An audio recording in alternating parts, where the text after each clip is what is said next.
Carowinds knows it's hard to please everyone. Kids, we're easy. Coasters and water slides we can ride, some funnel cake, and we're set. Parents are tough. I don't want them to just be taking pictures all day. They need fun too. That's why I love it here. There are rides and slides that the tallest and the smallest members of my family can enjoy together. Find thrills of every size for everyone at Carowinds, including Planet Snoopy and Carolina Harbor. For a limited time, everyone pays kids' price. Only at Carowinds.com. Blog Talk Radio. Good morning. It's Monday at 9 a.m., and this is Jeff Altman, the Big Game Hunter, and that means this is No BS Job Search Advice Radio. On this show, I try to talk about some points about job hunting that you may not be aware of, or to remind you of some things that have fallen out of your consciousness and help you get on track. And I'm going to start with a story about myself today, and I think can be helpful to you. And I just want to say that my wife and I just sold our house, and this is not an economic issue; it's a lifestyle choice. We've decided we want to move from where we are to Asheville, North Carolina, and we own a home in northeastern Pennsylvania. And I'll tell you, if you've been reading any newspaper, magazine, watched any TV show, you know that selling a house these days is not an easy proposition. Doesn't matter whether you're pricing it high or low.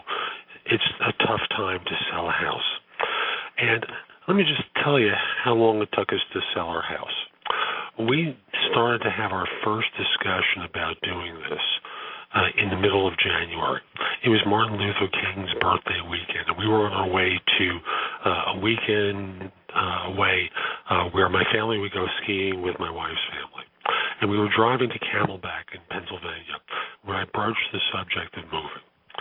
And let's say mid-January is when we decided to move.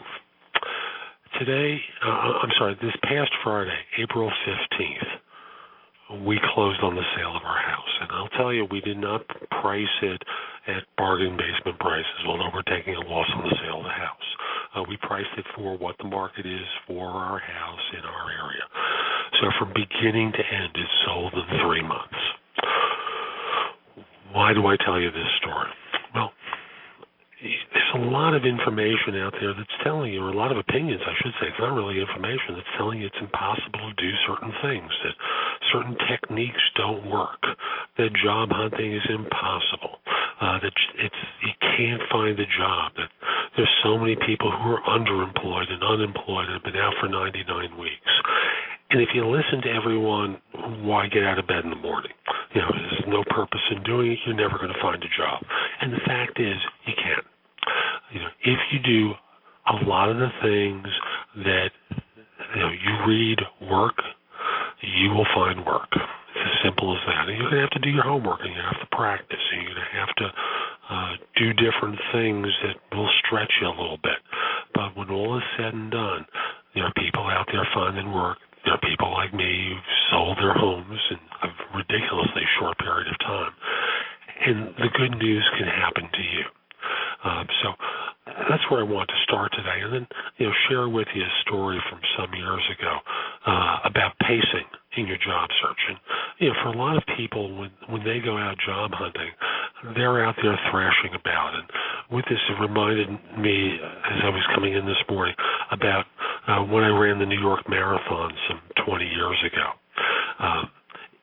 The day that we ran it, it was a sunny day in early November with a temperature of about 78 degrees. It was my first marathon, and it's probably going to be my last one. I've gotten to an age where it's going to be a lot harder to train, for one. But, a friend of mine and I had trained for a year to do this, and we knew we were not fast runners, and we lined up at the back of the pack with more than 20,000 other people on the Staten Island side of the Verrazano Bridge, and our goal was to basically finish.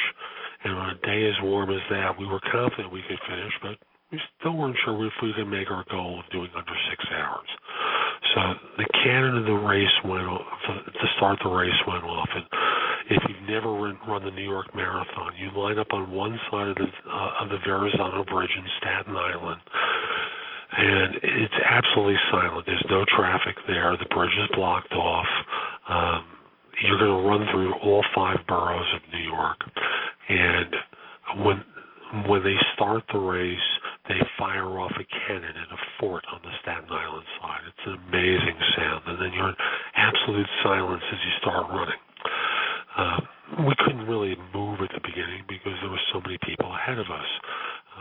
Probably for about 10 minutes we couldn't move.